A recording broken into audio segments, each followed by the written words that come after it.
Computex 2025 ini kita melihat ada barang menarik dari Kingston. Kalau misalnya kalian biasa pakai memori itu UDIMM, SODIMM, kita akhirnya melihat dari Kingston udah melaunching CAMM mereka. Ini adalah Cam 2 dari Kingston yang serinya itu adalah Kingston Fury Impact. Yang ini itu size-nya sekitar 64 atau 32 GB. Sementara yang ini bisa sampai 128 GB.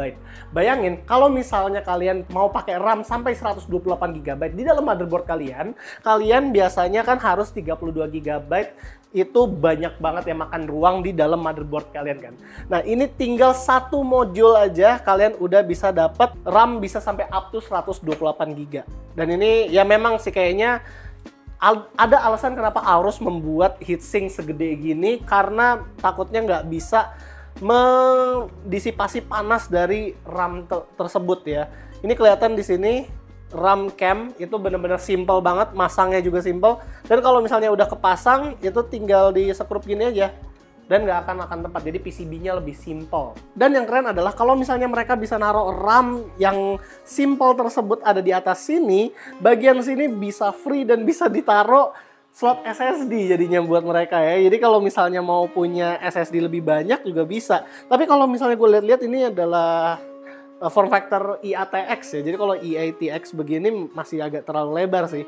Harusnya kalau misalnya nanti di motherboard ATX biasa, mungkin kita bisa melihat kalau misalnya mereka bisa membuat CAMM lebih simple, sisanya ruangan yang lain bisa dipakai buat hal lain sih. Dan frekuensi yang paling gede dari RAM Cam 2 ini adalah sekitar 8000 megatransfer per second. Jadi sudah mulai menyusul yang UDIMM size-nya mereka, dan ini adalah salah satu yang cukup keren juga ya. Gue suka banget ngeliatin satu DRAM-nya itu dia bisa nge-hold sampai sekitar 16 gigabit. Salah satu barang baru dari Kingston juga di Computex 2025 ini adalah PCIe Gen 5 pertama mereka. Dia SSD-nya di sini, jadi gue nggak bisa pegang.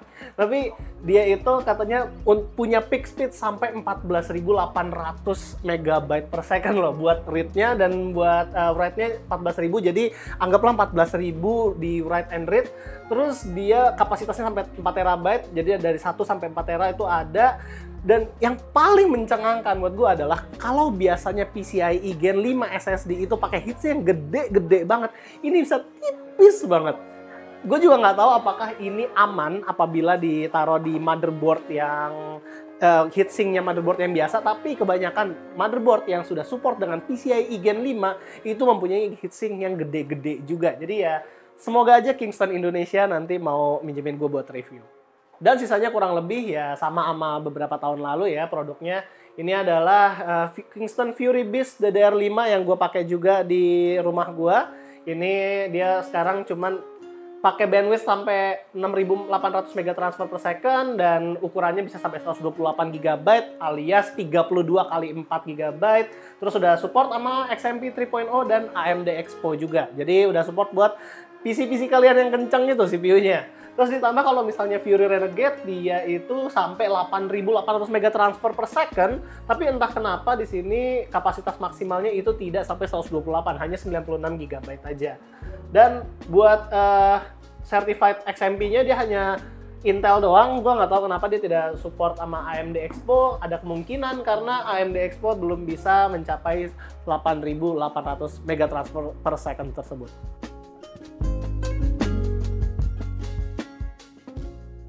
Dan di kategori portable storage, Kingston juga punya external SSD yang namanya itu ada XS Series, ada XS1000 dan XS2000. Bedanya apa sih sebenarnya, Bang? Sebenarnya itu menggambarkan maksimum speed transfernya. Jadi ada 1000 MB per second, ini 1050 sih, tapi anggap aja 1000. Yang ini up to 2000 MB per second.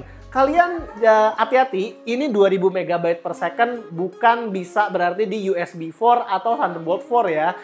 Ini cuman bisa di USB 3.2 Gen 2 X2. Jadi cuma bisa 2000 di situ. Kalau misalnya di konektor yang lain itu akan ketahan di 1000 MB per second. Nah, terus kalau misalnya untuk kapasitas dia dari 500 GB sampai 4 tera, terus ini 1 tera sampai 2 tera, dan ini bener-bener cuman 29 gram loh. Ini enteng banget ya, plus sama kabel paling cuma 50 gram lah.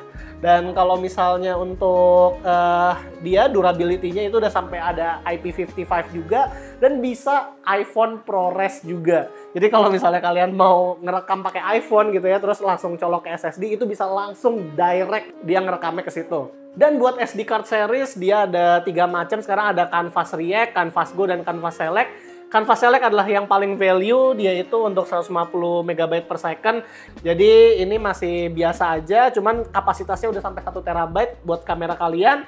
Dan ada juga yang sampai 200 MB per second. Ini sih udah bagus banget menurut gua. Dia udah sampai 160 MB per second untuk write-nya.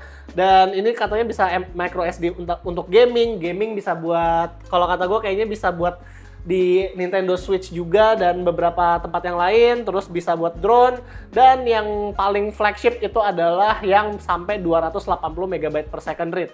Dia write-nya bisa sampai 150 MB per second, dan ini adalah salah satu SD card yang recommended kalau misalnya kalian pakai kamera yang DSLR flagship.